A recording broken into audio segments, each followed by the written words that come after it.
Vamos abrir nossas Bíblias em Tito, capítulo 3, o versículo 1, diz assim, irmãos. Admoesta-os a que se sujeitem aos principados e potestades, eles obedeçam e estejam preparados para o quê, irmãos? Para toda boa obra. Aqui não está falando de demônios, tá, irmãos? Principados e potestades, a autoridade não são os demônios, não. Não é ninguém ser obediente aos demônios, pelo contrário. Né? Nós temos que combater contra eles, temos que lutar, empregar força, se revestir de toda a armadura de Deus para poder vencer os demônios. Mas aqui ele está falando de autoridades terrenas mesmo. Versículo 2. Que a ninguém infame, nem sejam contenciosos, mas modestos, mostrando toda a mansidão para com todos os homens. Porque também nós éramos, no outro tempo, o que nós éramos, irmãos? Que mais? Olha que coisa. Então aqui o versículo 3, né? Porque também nós éramos no outro tempo insensatos, desobedientes, extraviados, servindo a várias concupiscências e deleites, vivendo em malícia e inveja, odiosos, odiando-nos uns aos outros. Então essa era a nossa situação antes de conhecer a Jesus, essa é a situação do mundo, né, irmãos? Quando ele fala que devemos ser obediente, obedecer às autoridades, por que isso daí, irmãos? Porque para a nossa carne, obedecer é difícil. E não importa se é obedecer a Jesus, se é obedecer uma autoridade, se é obedecer aos pais, se é obedecer, não importa. A nossa carne, ela não quer estar sujeita. A nossa carne, ela não quer ser obediente. E quando fala obedecer às autoridades, não é naquilo que compromete a nossa fé. Não é naquilo, irmãos, que faz com que a nossa obediência seja motivo de negar Jesus. Não é isso. Não é isso. Mas ele está ensinando, está instruindo Tito aqui, o apóstolo Paulo instrui Tito a quê? A ser, irmãos, paciente, a ser calmo, não é, irmãos? A ser obediente. E aí diz aqui, ó, versículo 4, ó. Mas quando apareceu a benignidade e caridade de Deus, nosso Salvador, para com os homens, não pelas obras de justiça que houvéssemos feito, mas segundo a sua misericórdia, nos salvou pela lavagem da regeneração e da renovação do Espírito Santo, que abundantemente ele derramou sobre nós, por Jesus Cristo, nosso Salvador, para que, sendo justificados pela sua graça, sejamos feitos herdeiros, segundo a esperança do que, irmãos? Da vida eterna. Então nós temos uma esperança da vida eterna e por essa esperança nós seguimos adiante. Nós esperamos a vinda de Jesus. Nós esperamos o dia em que vamos ser libertos desse corpo mortal, vamos ser libertos dessa natureza humana, vamos ser libertos desse mundo pecaminoso e vamos estar eternamente com Jesus. Eternamente unidos, não é, irmãos? Inteiramente. Tem as dificuldades dessa vida, tem as necessidades dessa carne, tem as paixões dessa vida. Por quê, irmãos? Porque outrora, a palavra diz aqui, no versículo 3, que nós éramos insensatos, desobedientes, extraviados, servindo a várias concupiscências. Como diz lá em Efésios capítulo 2, nós servimos ao príncipe desse mundo, nós fazíamos a vontade da carne e dos pensamentos, inteiramente, irmãos. Hoje não. Aí os irmãos podem falar assim, mas eu não sou perfeito, eu ainda cometo transgressões, cometo falhas. Sim, mas nós temos um exemplo a ser seguido, irmãos. Nós temos Jesus. E aí, com tudo isso, o que nos resta, irmãos, é arrependimento. O arrependimento faz parte de nossas vidas, da nossa carreira cristã, o arrependimento é primordial. É necessário se arrepender para poder seguir após Jesus. É necessário se arrepender todas as vezes que erramos. Temos que nos arrepender. E o arrependimento, ele dá frutos, né, irmãos? Existe frutos de arrependimento. Isso tem que ser notório a todos, não é, irmãos? E aí diz aqui, ó, versículo 7, né, ó. Para que, sendo justificados pela sua graça, sejamos feitos herdeiros, segundo a esperança da vida eterna. Fiel é a palavra, e isso quero que deveras afirmes, para que os que creem em Deus procurem aplicar-se às boas obras. Essas coisas são boas e proveitosas aos homens. Mas não entrem em questões loucas, genealogia, contendas, ou nos debates acerca do que, irmãos? Da lei, porque são coisas, o que, irmãos? Inúteis e vãs. Então ele está falando, olha, entre debate acerca da lei, porque são coisas inúteis e vãs. Então quer dizer, a lei não tem mais importância para vocês ficarem presos naquilo, debatendo sobre as coisas dela. Então, e ainda hoje, né, irmãos, tem muita gente que se prendem a isso e fica lá, né, irmãos, presas na lei e nos debates acerca dela. Versículo 10. Ao homem herege, depois de uma ou outra admoestação, evita-o, sabendo que esse tal está pervertido e peca, estando já em si mesmo condenado. Então, essa natureza carnal, diabólica, essa natureza humana, ela deve ser mortificada. Então, quando nós estávamos no mundo, nós servimos ao mundo, seguimos no curso do mundo, fazíamos a vontade da carne, dos pensamentos, nós éramos por natureza filhos da ira, e para seguir após Jesus, precisamos tomar uma posição, precisamos tomar uma atitude, né, irmãos? Cada um de nós. Precisamos tomar uma atitude drástica em nossas vidas para poder seguir após Jesus, porque é totalmente o contrário do que nós vivíamos. Mas aí, seguindo após Jesus, existe ainda um inimigo, né, irmãos, que luta contra nossas vidas em todo instante. Existem principados, potestades, aí sim, falando dos demônios, as autoridades espirituais, que, irmãos, lutam, batalham contra nossas vidas, contra a igreja de Cristo, e quer nos derrubar constantemente. Todas as vezes que errarmos, é necessário o arrependimento, irmãos. Sem arrependimento, irmãos, não tem jeito. É necessário que cada um de nós se enxergue, né, irmãos? Se enxergue no reino de Deus. Cada um de nós saiba qual é a nossa posição no reino de Deus. Quem somos no reino de Deus? A palavra fala, irmãos, que lá em João 10, diz que Jesus é o bom pastor e ele conhece as ovelhas pelo nome. Então, cada um de nós temos um nome. Temos um nome. E não é esse nome que nós temos aqui na terra, não, irmãos. Quando fala que ele chama pelo nome, ele nos conhece pelo nome, é porque cada um de nós representamos algo muito precioso para ele. Então ele sabe quem somos. Ele sabe das nossas fraquezas, ele sabe o que ainda estamos presos, estamos decididos a abandonar, a largar e não temos força. Ele sabe de tudo isso. Então ele nos ajuda, mas é necessário, irmãos, sermos responsáveis, é necessário sermos fiéis diante dele, diante da sua palavra, para que isso realmente aconteça, não é, irmãos? Vamos voltar um pouquinho em Mateus, irmãos. Mateus capítulo 3, versículo 1, irmãos. Aqui João Batista, ele começa a pregar, ele começa a anunciar a vinda de Jesus. O Senhor Jesus, ele conhece, irmãos, o esforço de cada um. Ele conhece as fraquezas, ele conhece o esforço, ele sabe o que é a nossa natureza carnal, ele sabe disso porque ele veio e ele se fez homem. Ele se fez homem, ele passou por tudo que nós passamos aí. Então ele sabe muito bem o que nós enfrentamos nesse mundo. Mateus capítulo 3, versículo 1 diz assim, ó. E naqueles dias apareceu João Batista pregando no deserto da Judéia e dizendo, arrependei-vos, porque é chegado o que, irmãos? O reino dos céus. Quem que estava chegando, irmãos? Jesus. Jesus estava chegando. Jesus estava chegando para iluminar o mundo. Jesus estava chegando para anunciar uma palavra de salvação, uma palavra de libertação. Jesus estava chegando para expor a lei, para expor os anjos. Ele estava chegando para expor a verdade, irmãos. A verdade ia ficar exposta. A verdade ia ficar exposta, e a mentira também. E aí diz aqui, ó. Então, para isso, João Batista fala assim, ó, arrependei-vos. É necessário vocês arrependerem. Se arrependerem para quê? Para receber essa verdade. É necessário vocês mudarem a vida de vocês para poder receber aquele que vai te salvar. Versículo 3, ó. Porque este é anunciado pelo profeta Isaías, que disse, vós o que clama no deserto, preparai o caminho do Senhor, endireitai as suas veredas. E este João tinha vestes de pelo de camelo e um cinto de couro em torno dos seus lombos e alimentava-se de gafanhoto e de mel silvestre. Então ia ter com ele Jerusalém e toda a Judéia e todas as províncias adjacentes ao Jordão, e eram por ele batizados no rio Jordão, confessando os seus pecados. Olha que coisa, irmãos. Então os homens chegavam ali para ser batizados por João Batista, e eles chegavam já confessando os seus pecados.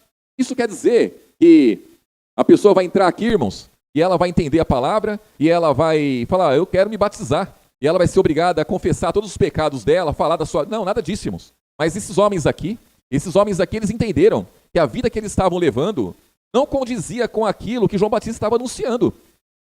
Então eles já chegavam confessando os seus pecados. João Batista, ele pregava o arrependimento para o povo. É necessário vocês se arrependerem, é necessário vocês mudarem de vida. O que está de errado na vida de vocês? Aí chegavam e falavam assim, olha, a minha vida está toda errada. Olha, eu acreditava nisso, agora eu já não acredito mais, porque você está dizendo que vai chegar o Salvador. E João Batista estava aqui, irmãos, ele estava com uma espada enorme aqui, num cavalo branco, ele estava bem vestido, ele estava expondo ali riqueza, irmãos. De forma nenhuma, ele estava simples aqui, simples mesmo, e anunciando aquele que também veio de forma simples. E aí diz aqui, ó, no versículo 7, ó, e vendo ele muitos dos fariseus e dos saduceus que vinham ao seu batismo, dizia-lhe, raça de víboras, quem vos ensinou a fugir da ira futura? Então existe uma ira futura. E ele já deixa claro aqui. Antes de Jesus se manifestar ali, antes de Jesus começar a pregar a palavra, João Batista já diz, olha, quem vos ensinou? Esses fariseus, saduceus aqui, irmãos, eram aqueles que estavam firmes na lei e tinham uma doutrina, tinham um Senhor, já tinha uma mente formada ali. E eles, diferente desses outros aí que confessavam os pecados, eles se justificavam. E aí, João Batista fala, quem vos ensinou a fugir da ira futura? Irmãos, até hoje, pessoas querem fugir da ira futura. Ou pelo menos querem fazer de conta que aquele dia não vai acontecer. Querem fazer de conta que a vinda de Jesus não vai ser como está escrito. E a vinda de Jesus vai ser como está escrito. A palavra fala que ele vai vir muito rapidamente, que vão vir os anjos do Pai com ele e vai separar dos bodes as ovelhas, e os bodes vão ser lançados no lago de fogo junto com o diabo, seus demônios, Satanás e todos ali. Então existe um lago de fogo, existe um dia da vinda de Jesus, existe um dia que é como uma ira. Por quê, irmãos? Porque o lago de fogo vai ser inaugurado. Alguém tem a dimensão disso, irmãos? Eu não tenho essa dimensão. Eu não sei como vai ser isso daí, irmãos. Eu não consigo nem imaginar como vai ser isso daí. Porque se você vê um animal sendo maltratado, a gente, pela nossa natureza humana, nós ficamos em luta, porque um animal é maltratado, porque uma pessoa é maltratada. Imagine um lago de fogo aberto e as pessoas sendo jogadas lá dentro, lançadas lá dentro. Pessoas que acreditavam muitas vezes que estavam salvas. Pessoas que, é que nem João Batista fala aqui, quem vos ensinou a fugir da ira futura? Pessoas que passaram uma vida inteira fugindo daquilo e naquele momento se deram de frente ali com o lago de fogo. Então eu não consigo ter essa dimensão. Mas é algo que vai acontecer. E aí diz aqui, ó, versículo 8, ó, produzi, pois, frutos dignos de arrependimento, e não presumais em vós mesmos, dizendo, olha só, temos por pai Abraão, porque eu vos digo que mesmo dessas pedras Deus pode suscitar filhos a Abraão. Irmãos, ainda hoje pessoas estão presas a Abraão. E João Batista mesmo já estava anunciando a vinda de Jesus, falando assim, olha, vocês que dizem que tem por pai Abraão, vocês são filhos de Abraão? Até dessas pedras aqui, ó, Deus pode suscitar filhos a Abraão. Então, o que significa ser filho de Abraão, irmãos? Para a salvação que Jesus veio trazer, nada. Ele é pai da fé. Jesus é o autor e consumador da fé. Precisa mais alguma coisa, irmãos? Se Jesus ele é o autor e consumador da fé, então não precisa de mais nada. Então, a fé, ela vem através de Jesus. Ah, mas os homens do Antigo Testamento tiveram fé. Sim, tiveram fé. Naquilo que foi falado para eles, eles creram, eles fizeram obras espetaculares, eles foram firmes naquilo que eles creram. Muito bom. Muito bom, mas para a salvação, necessário era vir Jesus. E Jesus veio. E quando Jesus veio, João Batista fala assim, ó, se arrependam, mudam de vida. Porque do jeito que vocês estão, tendo por pai Abraão, crendo nisso, crendo naquilo outro, crendo em tudo, menos naquilo que eu estou dizendo para vocês, sem chance. Vocês não vão conseguir ser salvos. Aí diz aqui, ó, versículo 10, e também agora está posto o machado, a raiz das árvores. Toda árvore, pois, que não produz bom fruto. É o que, irmãos? Cortada e lançada no fogo. E eu, em verdade, vos batizo com água para o arrependimento. Mas aquele que vem após mim é mais poderoso do que eu. Não sou digno de levar as suas sandálias. Ele vos batizará com o Espírito Santo e com fogo. Em sua mão tem a pá. E limpará a sua eira e recolherá no celeiro o seu trigo e queimará a palha com fogo que nunca se apagará. Então, isso aqui, irmãos, é uma verdade. Isso aqui acontece e vai continuar acontecendo. Então Jesus, quando ele vem, ele não vem à toa, irmãos. Jesus, quando ele vem com um propósito de libertação, propósito de salvação, de reconciliação. E a reconciliação, ela exige o arrependimento. A reconciliação, ela exige, irmãos, ela exige uma mudança, a mudança de mente, a mudança de coração.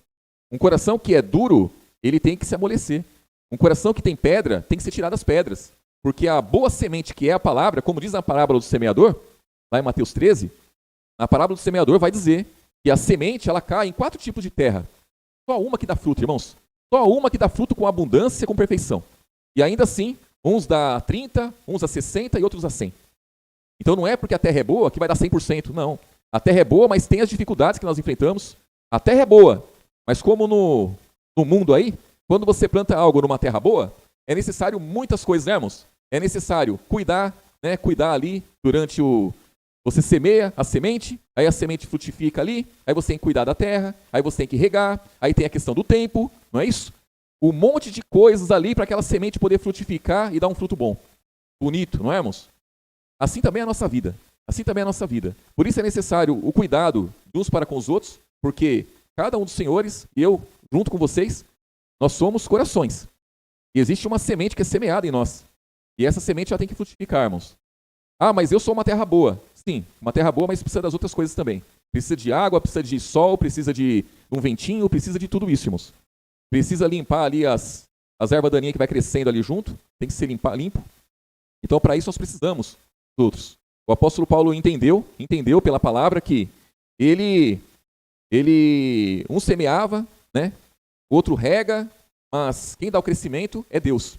E pode ter certeza, irmãos, que o crescimento, Jesus, ele dá através de nossas vidas. Então, ele usa cada um de nós para que a semente venha frutificar na vida de todos. E nós temos que valorizar a cada dia isso daí, irmãos. Cada dia. Né? Versículo 12, ó. E em sua mão tem a pá, e limpará a sua eira, e recolherá no celeiro o seu trigo, e queimará a palha com fogo que nunca se apagará. Um pouquinho mais à frente aí, irmãos, aqui Jesus, ele passa pelo batismo, aí ele é tentado depois, né, irmãos? O diabo quer tentar ele, e ele vence o maligno. Aí no versículo 12 aqui, irmãos, capítulo 4, Mateus capítulo 4, versículo 12.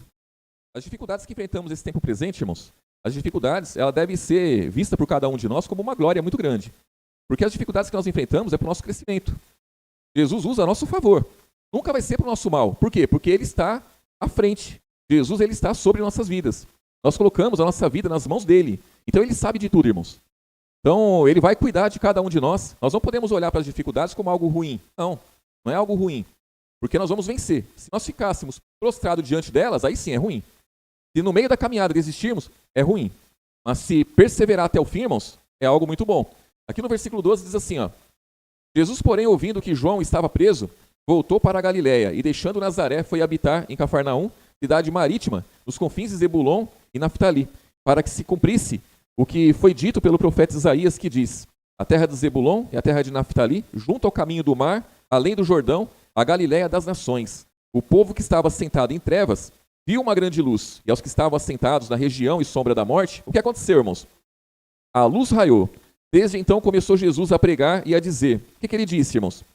Arrependei-vos, porque é chegado o reino dos céus. Então o próprio Jesus diz, arrependei-vos, porque é chegado o reino dos céus. João Batista já veio anunciando a vinda dele. Quando ele começa a pregar aqui, irmãos, ele veio e a luz raiou. Quando a luz raiou, o que aconteceu, irmãos?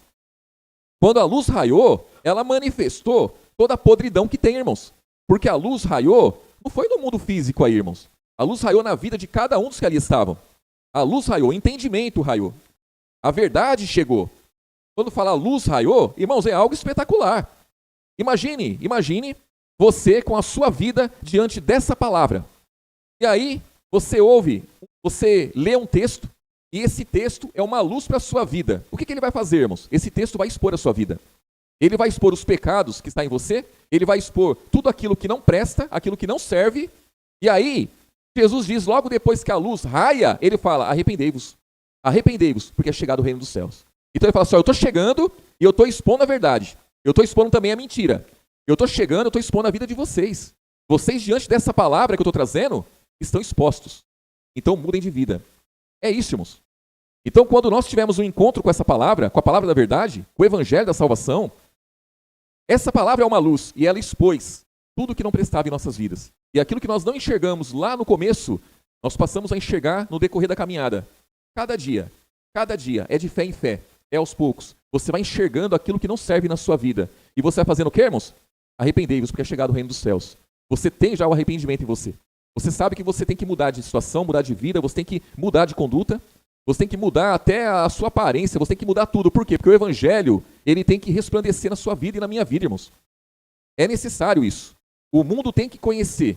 O mundo tem que conhecer que existe um povo verdadeiro. Um povo que não está interessado em quantidade, um povo que não está interessado em glória desse mundo, um povo que não está interessado em aparência, irmãos. É um povo que está interessado no quê? E quando eu falo em aparência, não levem isso para o outro lado de forma nenhuma, tá, irmãos? Eu estou preocupado com a aparência de cada irmão sim, viu? Quando eu falo aparência, é a aparência do mundo. Porque o mundo tem uma aparência.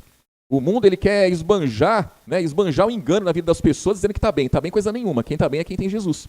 Mas com a aparência dos irmãos, das irmãs, eu estou preocupado sim. E vou me preocupar constantemente sempre, né, irmãos? Porque isso faz parte da caminhada, né? E aí diz aqui, ó. Aí Jesus, versículo 17, né, ó. Desde então começou Jesus a pregar e a dizer, arrependei-vos, porque é chegado o reino dos céus. E Jesus, andando junto ao mar da Galiléia, viu dois irmãos, Simão, chamado Pedro, e André, os quais lançavam as redes ao mar, porque eram pescadores. E disse-lhes, vinde após mim, e eu vos farei pescadores do quê, irmãos? Olha que coisa. Estavam lá pescando, o barco lá com as redes, e ele fala assim, ó, vinde após mim. E aí, automaticamente, seguindo após Jesus, a vida dele já ia mudar. Eles já iam deixar de pescar peixes, iam passar a pescar homens. Isso aqui, irmãos, é só para a gente entender a mudança que é na vida da pessoa. Isso é só um exemplo para nós, irmãos. Homens estavam preocupados ali com a pesca, preocupados com a vida ali, e seguindo após Jesus, eles iam continuar pescando, mas ia ser diferente, ia pescar homens. Versículo 20, ó, então eles, deixando logo as redes, seguiram-no. E adiantando-se dali, viu outros 2 irmãos, Tiago, filho de Zebedeu, e João, seu irmão, num barco com Zebedeu, seu pai, consertando as redes, e chamou-os. Eles, deixando imediatamente o barco e seu pai, seguiram-no. Irmãos, Jesus ele afirma o que está lá na lei. Ele afirma que os filhos devem honrar os pais, porque é o primeiro mandamento com promessa. E aquele que desonrar pai, está dizendo lá, que vai ter vida curta nesse mundo, irmãos. Então a lei diz isso, e Jesus ele confirma isso. Honre pai, confirma através da sua palavra. Honre os pais. Só que esses homens aqui, eles estavam lá, consertando as redes com o pai deles ali, estavam pescando com o pai deles, ajudando o pai deles, e eles, quando Jesus fala, sigam-me, eles largaram o pai, largaram tudo e seguiram após Jesus. Isso aqui, irmãos, é para a gente entender que uma coisa não desqualifica a outra. Não é porque eu tenho que honrar pai e mãe que eu vou abandonar a minha fé para dar honra a pai e mãe. Não é, irmãos? Aqui estava diante desses homens aqui o mestre. Estava diante desses homens a salvação. Estava diante desses homens aqui a libertação. E Jesus, quando fala para eles, segue-me, irmãos, eles não tinham o que fazer. Se eles negam Jesus e ficam ali ajudando o pai deles, eles estavam perdidos. Então ali com certeza o Espírito Santo moveu o coração deles e eles entenderam que eles deviam seguir após Jesus. E eles seguiram. Por quê? Dizer que eles tinham entendimento da verdade não tinha nenhum, irmãos. Não tinha nenhum entendimento da verdade. Mas eles tomaram uma posição. Isso mostra claro, irmãos, que para tomar posição, nós não precisamos ter tanto entendimento. Para tomar posição, basta ser verdadeiro diante da palavra. Nesse momento aqui, esses discípulos aqui, que se tornaram discípulos, esses homens aqui, eles tomaram posição. Abandonaram tudo ali e seguiram após Jesus. Versículo 23, ó. E percorria Jesus toda a Galiléia, ensinando nas suas sinagogas e pregando o evangelho do reino e curando todas as enfermidades e moléstias entre o povo. E a sua fama correu por toda a Síria e traziam-lhe todos os que padeciam, acometidos de várias enfermidades e tormentos, e endemoniados, os lunáticos, os paralíticos, e ele os curava. E seguia uma grande multidão da Galiléia, Decápolis, Jerusalém, da Judéia e da além do Jordão. Irmãos, imaginem isso. Imagine Jesus, ele vem e anuncia ali a verdade, anuncia o Pai, que ninguém conhecia, só que ele vem curando, ele vem expulsando demônios, e a multidão começa a seguir após Jesus. Quando fala multidão, irmãos, é a multidão mesmo. Multidão mesmo. Muita gente seguiu após Jesus aqui por conta das curas, os sinais, prodígios, e seguiram mesmo. E aí, irmãos, eu pergunto para os irmãos, isso daqui que ele estava fazendo era o mais importante? Isso que a multidão estava enxergando era o mais importante? Lógico que não. Porque ele curou o surdo, ele curou o cego. Mas qual a cegueira maior que ele veio curar? É a cegueira dos olhos? Lógico que não. É a cegueira dos olhos espirituais. Então os homens estavam cegos mesmo. Jesus veio libertando as pessoas da cegueira, mas não da cegueira, irmãos, do corpo. E é isso que eles viam. Ah, Jesus expulsou o demônio. Quando se expulsa um demônio de uma pessoa, a pessoa vê só aquela confusão ali, o demônio se estribuchando e saindo. É aquilo que as pessoas veem. Mas ser liberto de um demônio, irmãos, o que um demônio pode fazer na vida da pessoa? Muitas coisas. Então Jesus ele vem libertando, mas só a multidão só enxergava os sinais. Por enxergar só os sinais, abandonaram Jesus. Lá em João capítulo 6, vai mostrar ali aquela multidão de discípulos que seguia após Jesus, abandonando Jesus e só ficando os 12. Por quê? Porque eles estavam atrás dos sinais. Aí quando Jesus fala lá, olha, aquele que não comer da minha carne e não beber do meu sangue, não tem parte comigo. Ele está falando de algo espiritual ali. E eles levaram para o material, assim como eles viam todas as curas que Jesus fez, assim como eles viam toda a libertação de demônio que Jesus tinha feito. Então eles olhavam para as coisas carnais, terrenas, coisas naturais, porque no Antigo Testamento também tinha isso, irmãos. Sinais e maravilhas e prodígios tinha no Antigo Testamento também. Se os irmãos leem o Antigo Testamento, vai encontrar muitos sinais lá. E Jesus veio contrariando as maldições que tinha lá. Quando ele vem curando um leproso, irmãos, o leproso não tinha vez em lugar nenhum. A mulher do fluxo de sangue era uma maldita. Ninguém podia chegar perto dela, tocar nela. E Jesus vem e permitiu que ela tocasse nele e curou ela. Então ele vem contrariando o Antigo Testamento. Isso eles não enxergavam, né? Não enxergavam. Vamos lá em João, irmãos, capítulo 3. Então nós temos que tomar muito cuidado, irmãos. Muito cuidado com o entendimento, irmãos. Porque uma coisa é você conhecer, irmãos. Conhecer a palavra. Muitas pessoas conhecem a Bíblia. Muitas pessoas conhecem os textos. As pessoas, elas Falam até de cor. Não precisa nem abrir a Bíblia para falar, irmãos. Elas sabem onde estão os textos. Elas sabem de tudo. Uma vez eu fui ali no Alphaville, irmãos, tem a Sociedade Bíblica ali, né? E eles fazem Bíblia ali. E eles têm um bazarzinho lá onde eles vendem as Bíblias. E eu fui lá um dia comprar uma Bíblia. E aí tinha um rapaz lá, irmãos. Eu olhava pro rapaz assim, perdido, irmãos. Perdido. E aí, ele era vendedor lá. Irmãos, ele conhecia todas as Bíblias ali, as traduções todas. E ele falava, olha, essa Bíblia aqui, ó, o versículo tal, capítulo tal, versículo tal, fala dessa forma, fala assim, essa aqui fala assim, aquela fala assado, ele conhecia tudo ali. Então ele tinha um conhecimento ali da letra ali, irmãos, bastante, demais. Mas, irmãos, não adianta de nada. Não adianta de nada. Porque só de olhar para ele, a forma como ele estava, já dá para ver que ele não tinha Jesus. Isso aí é nítido, irmãos. Não tem como se enganar. Não tem como se enganar. Se você pegar uma árvore, se você vê uma árvore, e a árvore tiver com as folhas toda comida, tiver com os frutos todo podre, tiver cheia de bicho, essa árvore é boa ou é ruim, irmãos? É ruim. Pronto, acabou. É ruim. Assim também somos nós, irmãos. Assim também somos nós. A nossa postura, a nossa conduta, ela fala muito. E só se engana quem quer, viu? Só se engana quem quer. Ah, tem que olhar o interior. Irmãos, o interior, ele se manifesta no exterior. É impossível uma árvore ser boa, e aí você vê os ramos dela, com as folhas toda comida de bicho, vê os frutos todo podre, vê os bichos comendo ela, e você pensa assim, mas por dentro essa árvore deve ser boa. Coisa nenhuma. Aquela árvore lá não está prestando, não. Então nós não podemos se enganar, irmãos. A mesma coisa é o entendimento. O que é o entendimento da verdade? É aquilo que a pessoa entendeu e ela pratica. Se ela não praticar, aquele entendimento não serve de nada. Ela não tem entendimento. Então você olha a conduta. Jesus fala, olha, pelo fruto você conhece a árvore. Olha a conduta da pessoa. A conduta está de acordo com o que Jesus ensinou. Essa pessoa é cristã verdadeira. A conduta não está de acordo. Precisa melhorar. Precisa mudar. Precisa se arrepender. Precisa se converter. Precisa tomar posição. Pronto, irmãos. É a forma de você discernir.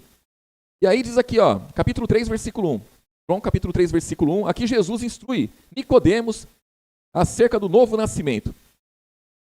Versículo 1. E havia entre os fariseus um homem chamado Nicodemos, príncipe dos judeus.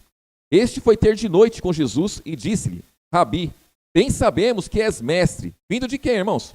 De Deus. Porque ninguém pode fazer esses sinais que tu fazes, se Deus não for com ele. Então, Nicodemos, ele enxergou Jesus ali e ele entendeu, olha, esse aí é um homem vindo de Deus porque ele faz sinais. Olha os sinais que ele faz. São sinais que só um homem de Deus pode fazer. Aí, ó, versículo 3. Jesus respondeu e disse-lhe, na verdade te digo, que aquele que não nascer de novo não pode ver o quê, irmãos? Quem era Jesus? Jesus era o reino de Deus. Arrependei-vos, porque é chegado o reino dos céus. Arrependei-vos, porque é chegado o reino de Deus. Jesus estava ali presente. Ele estava enxergando o reino de Deus? Não, ele estava enxergando sinais. Ele estava enxergando o que Jesus fazia, que a multidão inteira via. Toda a multidão via aquilo ali. Nicodemos era príncipe dos judeus. Era um homem sábio, era um homem inteligente, era um homem admirado por muitos, com certeza, irmãos. Com certeza. Ele enxergava ali, ele enxergava superficialmente. Ele enxergava o que toda a multidão enxergava. Jesus deixa claro para ele. Olha o que Jesus disse. Versículo 3, ó. Jesus respondeu e disse-lhe, na verdade, te digo que aquele que não nascer de novo não pode ver o reino de Deus. Disse-lhe Nicodemos, como pode um homem nascer sendo velho? Pode porventura tornar a entrar no ventre de sua mãe e nascer? Jesus respondeu, na verdade te digo que aquele que não nascer da água e do Espírito não pode entrar no reino de Deus. O que é nascido da carne é carne, o que é nascido do Espírito é Espírito. Não te maravilhes de ter dito, necessário vos é nascer de novo. O vento sopra onde quer e ouves a sua voz, mas não sabe de onde vem nem para onde vai. Assim é todo aquele que é nascido de quem, irmãos? Do Espírito. Então, existe aquele que é nascido da carne e existe aquele que é nascido do Espírito. O que é nascido da carne é carne. Nicodemos era nascido da carne, ele não era nascido do Espírito. A multidão era nascida da carne, não era nascido do Espírito. Porque quando Jesus fala para todos ali, inclusive para os discípulos dele e aqueles discípulos que acompanhavam ele, que fazia parte da multidão, ele diz, quem não comer da minha carne e não beber do meu sangue não faz parte, não tem parte comigo. Se eles fossem nascidos do Espírito, teriam feito o que Pedro disse. Pedro não entendeu, porém ele disse: para quem iremos nós? Só o Senhor tem palavras de vida eterna. Então Pedro ali, embora não entendesse, embora não tivesse recebido o Espírito Santo, mas ele já tinha uma posição tomada, irmãos. Em cima daquilo, em cima do pouco que ele entendeu, ele tinha uma posição já tomada. Para quem iremos nós? E ele não foi. E os outros discípulos também não foram. E ainda ficou Judas ali para trair Jesus, mas ficou. Não é, irmãos? E traiu. Mas a multidão foi embora, irmãos. Nicodemos seguia Jesus à noite. Nicodemos tinha medo de ser visto e ser discriminado por isso. E diz aqui, versículo 6, o que é nascido da carne é carne, o que é nascido do espírito é espírito. Não te maravilhes de ter dito, necessário vos é nascer de novo. O vento sopra onde quer, e ouves a sua voz, e não sabes de onde vem, nem para onde vai. Assim é todo aquele que é nascido do Espírito. Somos nós, irmãos. Então, nós também não somos donos da nossa vida, irmãos. A nossa vida, o dono dela é Jesus. A nossa vida está em Cristo. Então, é Ele que comanda as nossas vidas. Nós planejamos algo e acontece diferente. Nós achamos algo e não é dessa forma que acontece. Nós pensamos de uma maneira e Ele faz de outra. E nós temos que estar prontos para isso. Prontos para obedecermos, prontos para seguir após ele. Versículo 9, Nicodemos respondeu e disse: como pode ser isso? Jesus respondeu e disse-lhe: tu és mestre de Israel e não sabes isso? Na verdade te digo, que nós dizemos o que sabemos e testificamos o que vimos, e não aceitais o nosso testemunho. Se vos falei de coisas terrestres e não crestes, como crereis se vos falar das celestiais? Ora, ninguém subiu ao céu, senão o que desceu do céu, Filho do homem que está no céu. E como Moisés levantou a serpente no deserto, assim importa que o Filho do homem seja levantado. Então aqui ele já fala duas coisas, né, irmãos? Que ninguém subiu ao céu. Só ele. E Nicodemos, com certeza, já tinha uma outra ideia acerca disso, mas tudo bem, né? E aí ele diz aqui, versículo 15. Para que todo aquele que nele crê não pereça, mas tenha vida eterna. Porque Deus amou o mundo de tal maneira que deu seu Filho unigênito, para que todo aquele que nele crê não pereça, mas tenha vida eterna. Porque Deus enviou seu Filho ao mundo, não para que condenasse o mundo, mas para que o mundo fosse salvo por ele. Quem crê nele não é condenado, mas quem não crê já está o quê, irmãos? Condenados, porquanto não crê no nome do unigênito Filho de Deus. E a condenação é esta. Qual é a condenação, irmãos? Que a luz veio ao mundo, e os homens amaram mais as trevas do que a luz, porque as suas obras eram más. Então o ser humano, quando ele tem uma obra má, ou ele se converte a Cristo, e rejeita as obras más, e se entrega a Jesus, e muda a sua vida, e isso aí, irmãos, é com o tempo, isso é devagar, muitas vezes. E está tudo certo, viu, irmãos? Está tudo certo. Não importa a velocidade que aconteça essa mudança. Mas tem que ter, irmãos. Pode ser aos poucos, pode. É de acordo com a fé de cada um. É de acordo com aquilo que você leu, que você ouviu, que você entendeu. E você está praticando. Não importa a velocidade disso, mas é necessário uma mudança. É necessário um compromisso, irmãos. É necessário uma aliança. É necessário. Não tem como você ter uma aliança com Cristo. E aí, fazer que nem esses homens fizeram. Jesus está dizendo, vocês não aceitam o testemunho. Vocês não aceitam a palavra. Aí diz aqui, versículo 20, porque todo aquele que faz o mal aborrece a luz e não vem para a luz, para que as suas obras não sejam reprovadas. Mas quem pratica a verdade vem para a luz, a fim de que as suas obras sejam manifestas, porque são feitas de quem, irmãos? Deus. Então a luz, irmãos, tudo manifesta. Isso aí é natural. Então a luz, ela manifesta pecado, a luz, ela manifesta erro, engano, a luz manifesta tudo aquilo que é contrário às palavras de Jesus. E ninguém, irmãos, ninguém gosta de ser exposto. Ninguém gosta. Mas todos nós, eu fico exposto diante da palavra. Os irmãos ficam expostos diante da palavra. A comunhão dos santos, a comunhão de irmãos é luz. A comunhão expõe, irmãos. A comunhão expõe. Não tem jeito, a comunhão expõe. Eu sou bem discreto, irmãos. Eu sou bem discreto. Jamais os irmãos vão ver eu envergonhando alguém. Jamais. E isso é o certo, irmãos, né? Isso é o certo. Ninguém está para envergonhar ninguém. Mas vocês podem ver. Quando você está na comunhão com algum irmão, e nós estamos em comunhão com os irmãos, quantas vezes sai uma palavra mal falada? Sai um palavrão. Quantas vezes? Sai um palavrão. Você sabe que o irmão está na caminhada, a irmã está na caminhada. Você sabe que está se esforçando. Você sabe que a pessoa ela está renunciando, a pessoa está se negando em muitas coisas. Mas vai acontecer. O que é isso? É a comunhão. Porque se não tiver em comunhão, não vai expor. Se você tiver a boca suja e falar um monte de palavrão e você não estiver em comunhão com os irmãos, vir para a igreja, cumprimentar todo mundo na paz do Senhor Jesus, sentar no banco, a hora que tiver que sentar, levantar a hora que tiver que levantar, orar quando tiver que orar, terminou o culto, perna para quem tem, vai embora. Quando que você vai ficar exposto? Nunca. Não vai ficar exposto. Se não falar no grupo, não vai ficar exposto.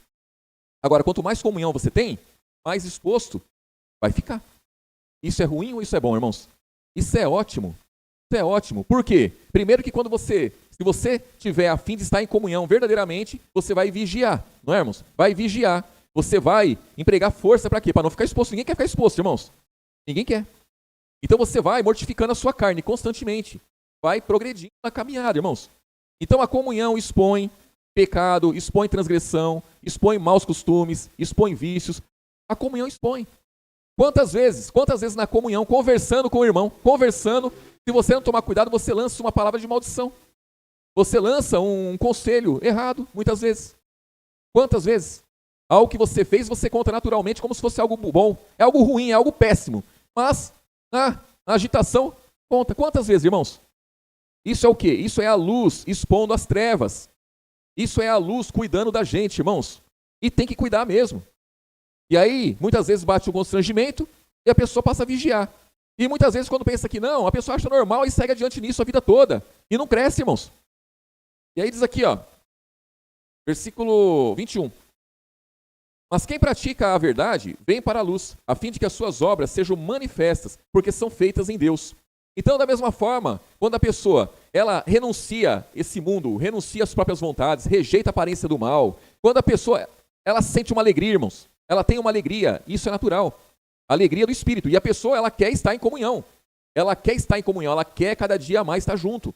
Por quê? Porque as obras, através da vida dela, são feitas em Deus. Então ela quer falar da verdade, ela quer orientar, ela quer conversar, ela quer. Por quê? Porque ela tem obras feitas em Deus. Isso é muito bom, irmãos, é muito bom. Mas, quando a pessoa foge da comunhão, quando a pessoa foge da palavra, é o quê? É porque ela não quer deixar as obras más. E esse é um ponto importante.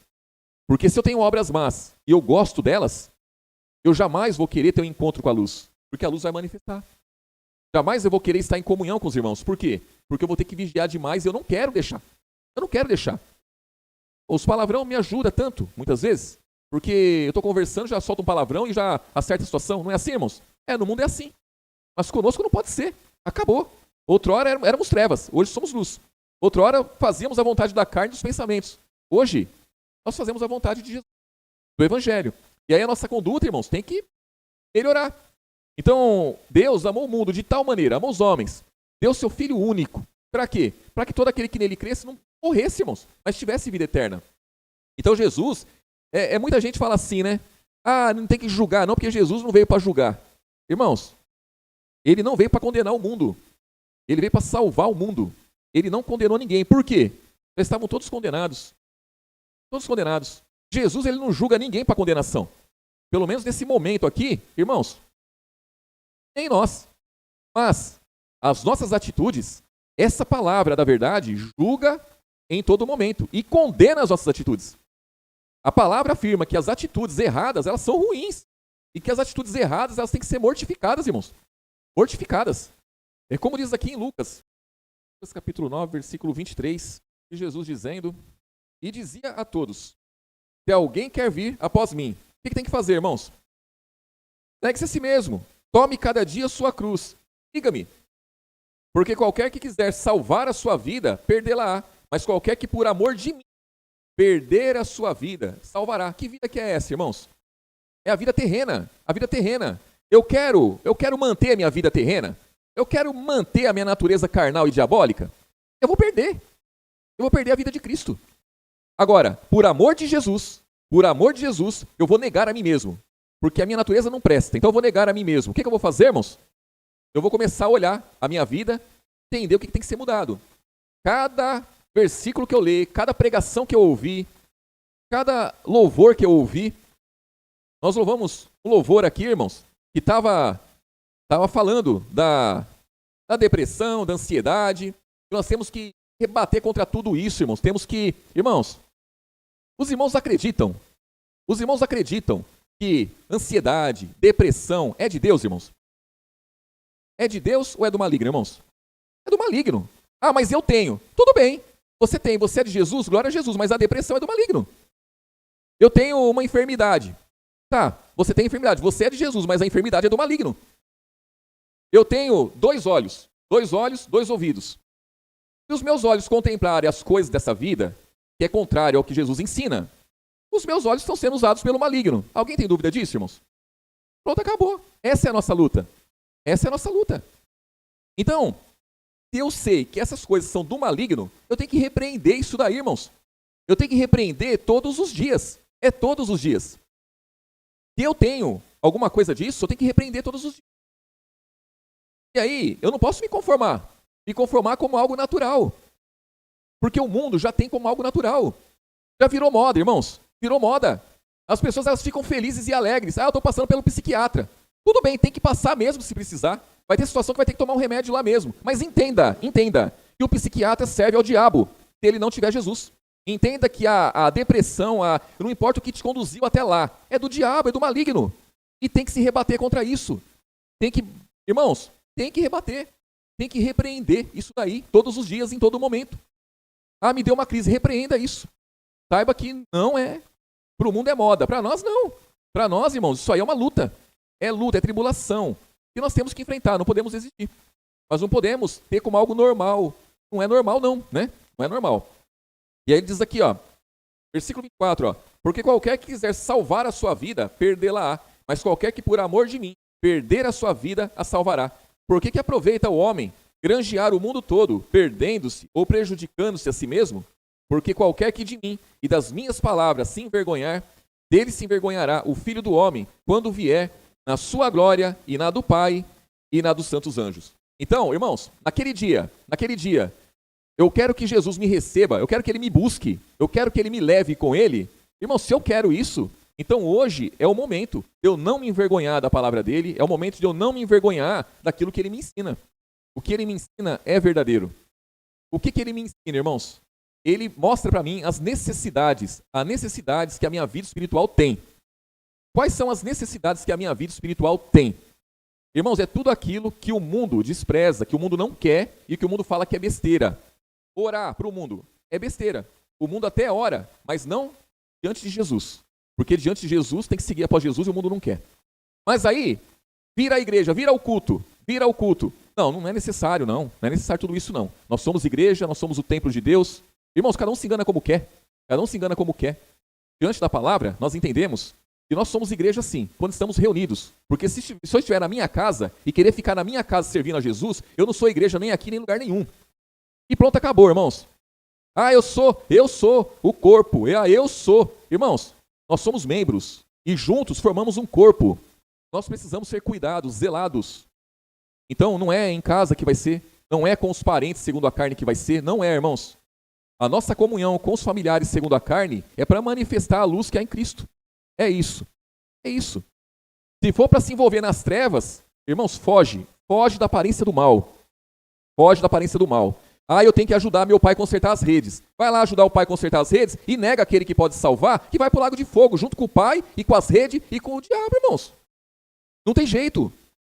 Aqueles homens ali estavam lá, pescando, ajudando o pai ali. Quando Jesus se manifestou ali, eles largaram tudo e foram após Jesus. E nós, pelo entendimento que nós temos, irmãos, se tem uma coisa que nós não podemos abandonar, é Jesus. Ah, eu quero abandonar meu emprego porque não presta. Tudo bem, abandone e arruma outro, mas arruma outro. Mas Jesus não tem como abandonar. Ah, eu quero abandonar a igreja porque a igreja está me fazendo mal. Quem está fazendo mal é o maligno. A igreja não faz mal nunca. Nunca. Se está batendo uma tristeza, irmãos, na comunhão com os irmãos, saiba, o pecado que há em ti está exposto. Os maus costumes está exposto. Porque se for o contrário, se não for dessa forma, irmãos, vai ter uma alegria. As tribulações existem, mas o consolo do Espírito, irmãos, isso é certeza.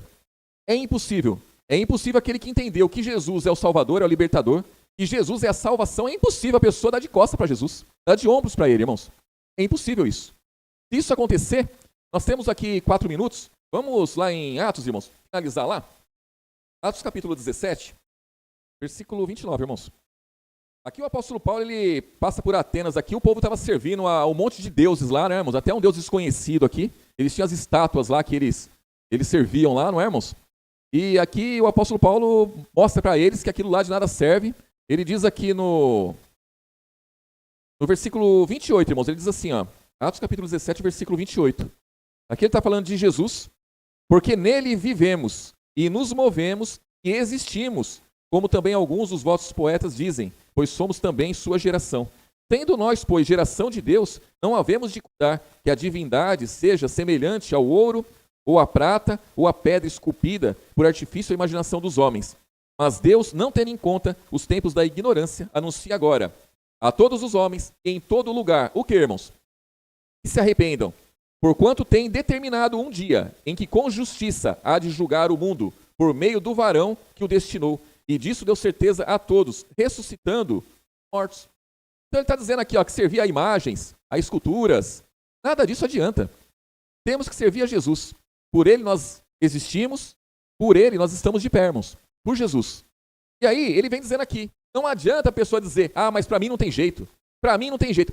Isso é sugestão do maligno. Não tem aquele para quem não tem jeito, irmãos, porque Jesus não leva em conta os tempos da ignorância. E se ele não leva em conta os tempos da ignorância, é aquele tempo que a pessoa não conhecia Jesus, que não estava firme em Jesus, e errou, e errou, e errou, e errou. Aquilo tudo é passado. Agora é a hora. É este o momento, irmãos. É daqui para frente. É a hora de seguir após Jesus. É a hora de negar a si mesmo. É a hora de tomar posição. É a hora de mudar a vida. De nós mesmos não temos força. É o Espírito Santo que faz isso, irmãos. A mudança de vida não é algo natural. Mudança de vida não é algo que está na nossa natureza. É contra a nossa natureza. A mudança de vida é pelo Espírito. Basta nós dizermos, eis-me aqui para servir ao Senhor. Irmãos, o resto ele faz, mas nós temos que estar dispostos todos os dias. Não tem jeito, como ele diz, quem quiser vir após mim, pegue-se a si mesmo, tome cada dia a sua cruz e siga-me. A cruz é para crucificar, irmãos. A cruz é para crucificar. Se eu tenho um pecado, se existe um pecado na minha vida, tem que ser crucificado. Se tem um costume errado, tem que ser crucificado. Se surgir alguma coisa na caminhada, tem que ser crucificado. A cruz é para isso. Por isso que todos os dias nós temos que tomar a cruz. Temos que negar a nós mesmos. É falar para a nossa natureza humana. Você não vai ter vez nisso. Eu sirvo a Jesus, vou fazer o que Jesus determina. E pronto, irmãos, e seguir adiante. Não importa o que aconteça. Se tiver que deixar, exemplo do discípulo lá, deixou o pai lá e deixou as redes e seguiu após Jesus. Se tiver que deixar qualquer coisa para servir Jesus, deixe. Se tiver que deixar qualquer coisa para servir, seguir após Jesus, deixe. Mas nunca deixe Jesus para seguir nada, irmãos. Porque isso é loucura. Isso é loucura. Tem um dia determinado, o apóstolo Paulo afirma aqui pelo Espírito Santo, que há um dia determinado em que com justiça há de julgar o mundo, por meio do varão que o destinou, que é Jesus. E disso ele deu certeza a todos. Qual é a certeza que nós temos? Ele ressuscitou. Ele ressuscitou, irmãos. Ele vive. Então, nós servimos ao Deus vivo. Um Deus que, irmãos, um Deus que não volta atrás naquilo que ele nos garantiu. Então, existe uma salvação, existe libertação. Tudo isso em nossas mãos. Está em nós, irmãos. Temos que tomar posse a cada dia e seguir adiante. Amém, irmãos? Deus abençoe grandemente cada um dos irmãos. Vamos orar, agradecer a Jesus. Senhor Jesus, graças nós te damos, te agradecemos por este culto. Te agradeço por tudo que o Senhor tem feito em nossas vidas, por ter nos ajudado, nos socorrido até aqui, Senhor Jesus. Nós sabemos que não é pela nossa força, não é pelo nosso poder que estamos de pé, mas é porque o Senhor tem nos sustentado, o Senhor tem nos alertado de tudo aquilo que temos que mudar. Opera grandemente em nossos corações, nosso entendimento, nos dê um coração pronto para receber a Tua palavra e que a Tua palavra possa fluir grandemente em nosso ser, a fim de darmos frutos com abundância, frutos que glorifiquem o Teu santo nome. Em nome do Pai, do Filho e do Espírito Santo, te agradecemos por todas as coisas, em nome de Jesus. Amém, irmãos? Irmãos, podem se cumprimentar, em nome de Jesus.